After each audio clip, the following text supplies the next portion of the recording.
আমাদের দুটো চোখ দিয়েছেন ভগবানকে দেখবার জন্য, আমাদের দুটো কর্ণ দিয়েছেন ভগবানের গুণগান শুনবার জন্য, আমাদের একটি বদন দিয়েছেন ভগবানের গুণগান গাইবার জন্য, দুটো কর দিয়েছেন ভগবানের চরণ যুগল সেবা করবার জন্য, দুটো পা দিয়েছেন পায়ে হেঁটে গিয়ে ভগবানের ভক্ত সঙ্গ করিবার জন্য। ভক্ত সঙ্গ করিবার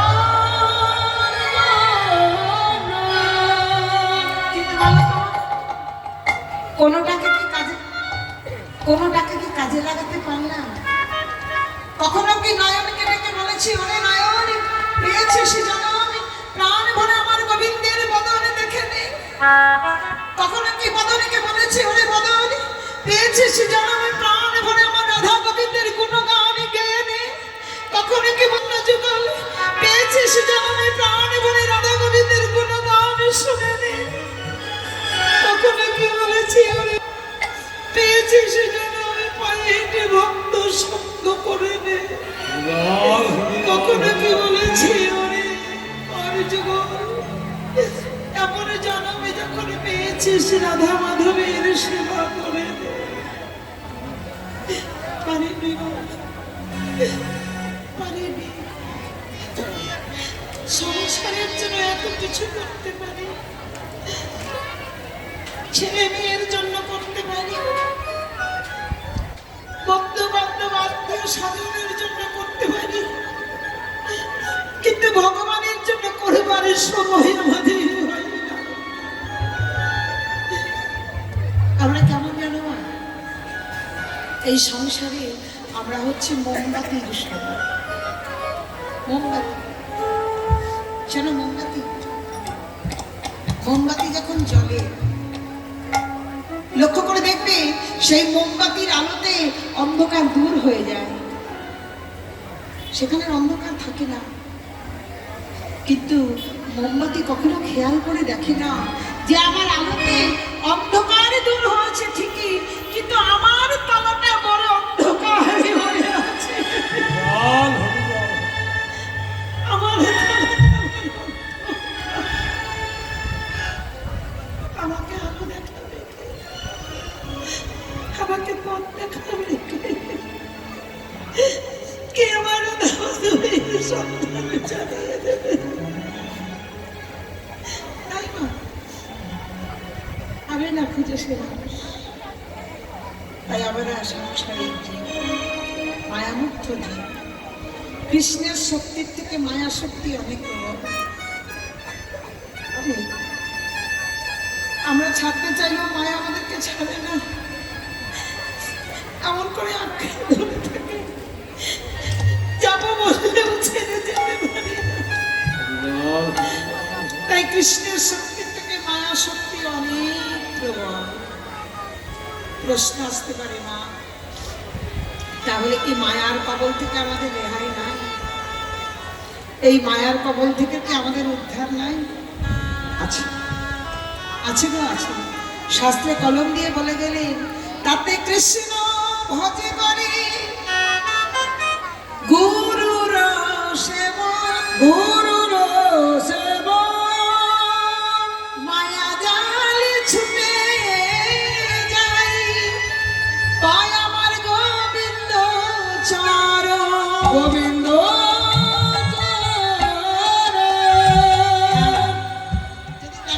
বাসনা থেকে, তাহলে গুরুচরণ আশ্রয় করো। গুরুকে জানবে কৃষ্ণের স্বরূপ, অন্তর্যামী, ভক্ত শ্রেষ্ঠ, এই দুই রূপ। গুরু কৃষ্ণ রূপ হন শাস্ত্রের প্রমাণে, গুরু রূপে কৃষ্ণ কৃপা করেন ভাগ্যবান। স্বয়ং ভগবান কোনোদিন আমাদের কাছে আসবেন না, কেননা আমরা তো ভগবানকে পূজা করি ঠিকই, হয়তো আমি করি না বলে ভাবছি কেউ করে না। না, এটা ভুল ধারণা। আমার ভগবানকে ভালোবাসে এমন মানুষ জগতে অনেক আছে, ভগবানের জন্য নিজের প্রাণটা দিয়ে দেয় এমন মানুষ জগতে অনেক আছে। কিন্তু ভগবান বলে গেলেন, সকলে জগতে মনে করে বিধি ভক্তি। জগতের মানুষ আমাকে মানে এই যে লক্ষ্মী, সরস্বতী, দুর্গা, কালী, শিব, ব্রহ্মা, এদের সঙ্গে আমার গোবিন্দকে, হ্যাঁ গো, এই দেবতার সঙ্গে কি ভগবানের গোবিন্দের তুলনা হয়? ইনারা দেবতা, আমার গোবিন্দ ভগবান। তাই এই দেবতার সঙ্গে গোবিন্দের তুলনা হয় না। কেউ যদি আমার এক পাল্লাই ফেলে দেয়, তার আর কিচ্ছু হবে না।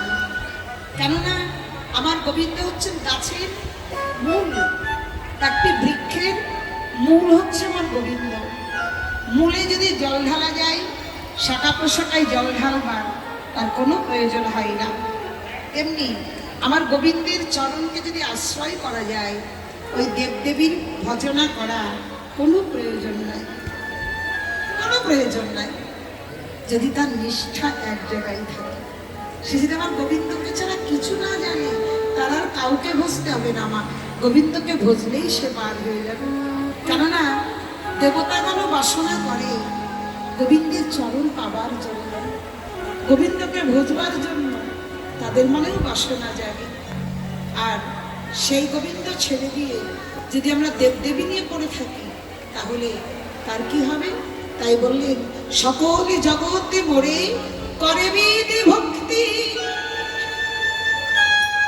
বিধি ভক্তি ব্রজ ভাবি পাইতে না রে শক্তি, সকলে জগতে মোরে করে বিধি ভক্তি, বিধি ভক্তি মোরে ব্রজ ভাব পাইতে না রে শক্তি। ঐশ্বর্য জ্ঞানীতে স্বামী জগত মিশ্রিত, ঐশ্বর্য শিথিল প্রেমে নাহে মোর প্রীত, ঐশ্বর্য জ্ঞানী জগত মিশ্রিত। ঐশ্বর্য জ্ঞান মানে কি? টাকা পয়সা শোনা দেয় না। ঐশ্বর্য জ্ঞান মানে আমার জ্ঞান, আমার জ্ঞানে জগৎ মিশ্রিত। ছেলে আমার, মেয়ে আমার, বাড়ি আমার, গাড়ি আমার, সব আমার। কখনো ভেবে দেখি না সবই তো আমার, আমি ভেবে দেখি। যতক্ষণ এই দেহে প্রাণটা থাকবে, সূচাগ্রের যে মাটি, সেটুকু কাউকে আমরা দিতে পারি না। কিন্তু জানি না মা, যা পেয়েছি সব এখান থেকেই পেয়েছি। আবার যখন চলে যাব, সব এখানে রেখেই চলে যাব। আমার কিছু নাই, সবই পরে পরে। জন্ম দিয়েছেন একজন, পালন করেছেন একজন, লেখাপড়া শিখিয়েছেন একজন, চাকরি দিয়েছেন একজন, যখন মরে যাব কাঁধে করে নিয়ে যাবে আর একজন। মানে আমার কি আছে বলো? তোমার কি আছে? তবু তো আমাদের দ্বন্দ্ব মেটে না, তবু আমাদের মনের দ্বিধা মেটে না। তাই বললেন, ঐশ্বর্য জ্ঞানীতে সবই জগৎ মিশ্রিত, ঐশ্বর্য শিথিল প্রেমে নাহি মোর প্রীত। যতক্ষণ আমার জ্ঞান থাকবে, ততক্ষণ আমাকে কেউ পাবে না। কেননা যখন আমার মহাপ্রভু রায় রামানন্দকে বলেছিলেন, রামানন্দ, পরশ্লোক সাধ্যের নির্ণয়, কি করে আমার ভগবানকে পাবো, কোন পথে কোন কর্ম করলে আমার ভগবানকে পাবো, পরশ্লোক সাধ্যের নির্ণয়। রামানন্দ অনেক কিছু যুক্তি দিয়েছিলেন না। রামানন্দ বলেছিলেন, স্বধর্ম আচরণে, স্বধর্ম আচরণ সর্বসিদ্ধ সার। বলে নিহ বাচ্চ আগে কহা, স্বধর্ম ত্যাগ সর্বসিদ্ধ সার, ইহ বাচ্চ আগে কহা। কৃষ্ণ কর্মার্পণ সর্বসত্য সার, বলে ইহ বাচ্চ আগে কহা। জ্ঞান মিশ্র ভক্তি সর্বশব্দ সার, ইহ বাচ্চ আগে কহা। যখন রায় রামানন্দ বললেন, প্রভু জ্ঞান শূন্য ভক্তি সর্বশব্দ সার, প্রভু কহিও হয় আগে কহয়া, আগে কহয়া। যেমনই বললেন জ্ঞান শূন্য ভক্তি, জ্ঞান শূন্য, তখন বলে নিহ হয়। রামানন্দ, যদি কারো জ্ঞান শূন্য হয়ে থাকে, আমার জ্ঞান যদি কারো হৃদয় মন্দির থেকে দূরে সরে যায়, তারও হয়। তাই আবার বললেন বিধিমার্গে ব্রজভাবে যে জন ভজিবে, যে জন ভজিবে চতুর্বর্গ ফল পাইয়া বৈকুণ্ঠতে যাবে, বৈকুণ্ঠতে যাবে। চতুর্বর্গ ফল পাবে যে জন বিধিমার্গে ভজনা করে, তার চতুর্বর্গ ফল কি? ধর্ম, অর্থ, কাম আর মোক্ষ। এই চারটি ফল সে পাবে। কিন্তু ফল তো চারটি নাই মা, ফল হচ্ছে পাঁচটি। কি না? পঞ্চম পুরুষার্থ ফল, প্রেম ফল। প্রেম ফলকে যদি পেতে হয় তাহলে যুগল মূরতিকে সাধনা করতে হবে, যুগল মূরতির ভজনা করতে হবে।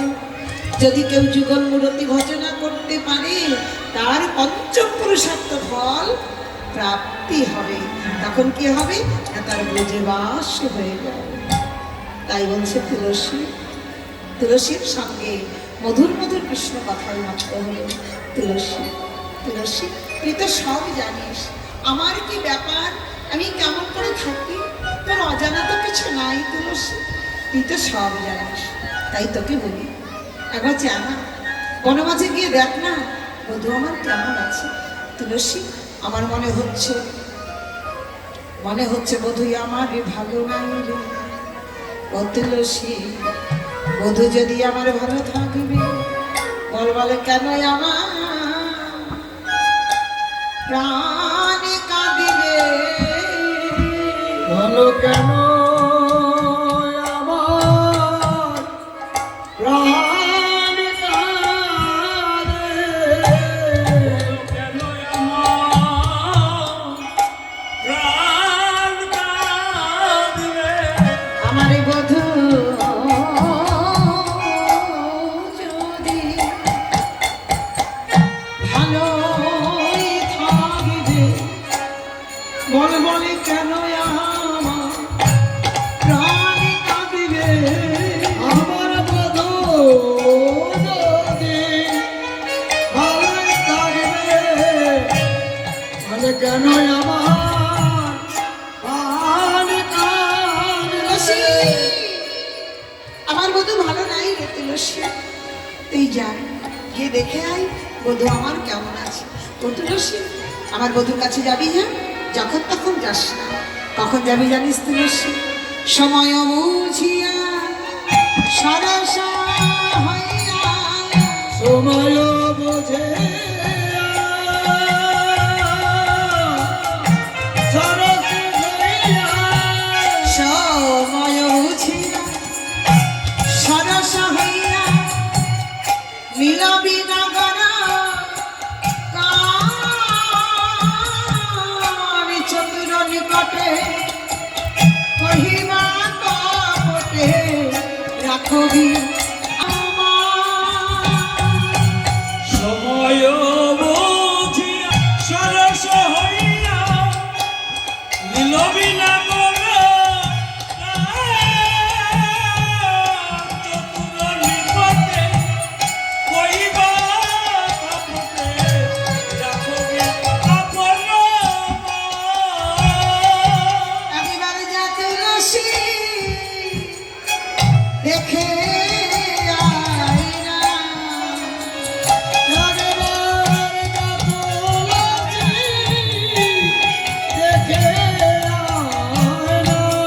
তুলসী আমার মনের মধু,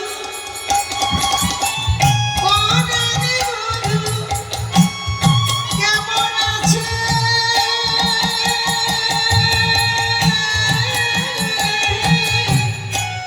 যা তুলসী দেখে আয় না, আমার মনের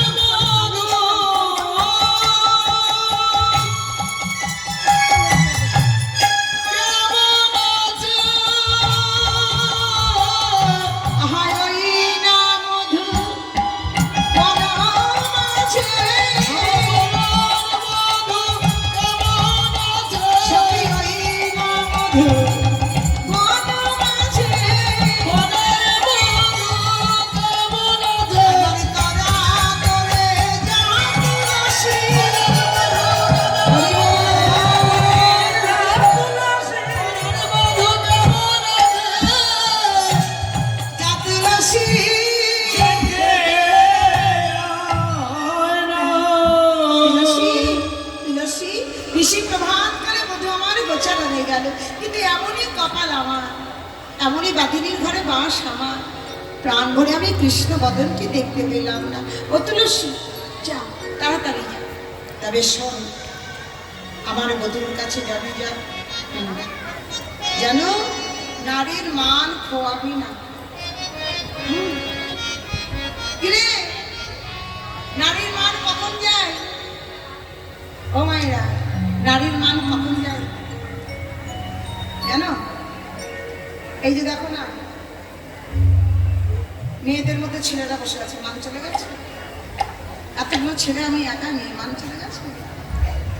যায়নি। তাহলে মান কখন যায়? মান তখনই যায় নিজের ঘরে পতি থাকা সত্ত্বেও পুরুষের প্রতি নয়ন দিয়ে যদি ওই চরণে কেউ নিজেকে বিকিয়ে দেয়, তখনই নারীর মান হরিবল হয়ে যায়। তুলসী, আমার বধূর কাছে যাবি না, বধূর রূপে যেন নয়ন দিস। আরে নয়ন দিস না, শুধু তুই কেন, এই জগতে কি জগতে যত বড়ই কুলবতী সতী নারী হোক না কেন, একবার যদি আমার গোবিন্দের রূপে কেউ নয়ন দিয়েছে, সে আর ঘরে ফিরে আসতে পারেনি। হা গোবিন্দ তোমার হলাম আমি বলে ওই চরণে নিজেকে সমর্পণ করে দিয়েছে। তুলসী বলি,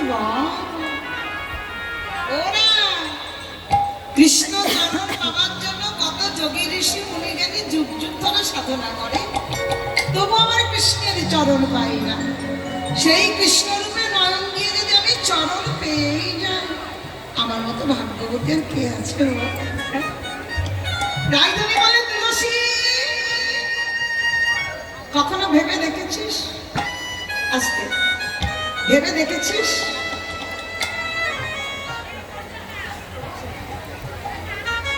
তোর গোবিন্দর চরণ পাবার জন্য যোগী ঋষি মুনি তপস্যা করে? এই যে কথা বললে কথাগুলো শুনতে পাবে না, শুধু যাওয়া সারি সারা। ও মাইনা, এদিকে না, যাওয়া এদিকে। তোর গোবিন্দের চরণ পাবার জন্য যোগী ঋষি মুনি জ্ঞানী সাধনা করে সত্য, কিন্তু একবার ভেবে দেখেছিস তোর গোবিন্দ কার চরণের কামনা করে? আসতে বাবা, মেরে ফেলবি নাকি?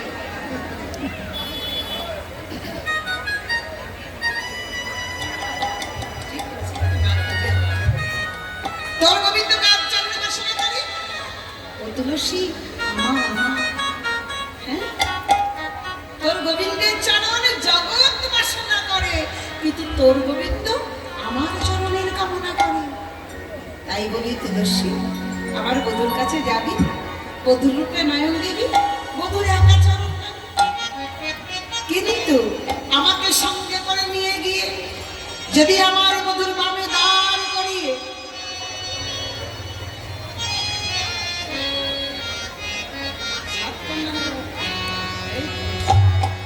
আমার বধূর বামে দাঁড় করিয়ে বধূর বামে দাঁড় করিয়ে দিয়ে কৃষ্ণ রূপে একা নয়ন দিবি, একা কৃষ্ণ চরণ পাবি। যদি আমার বধূর বামে দাঁড় করিয়ে যুগল রূপে নয়ন দিতে পারিস, তুই যুগল চরণ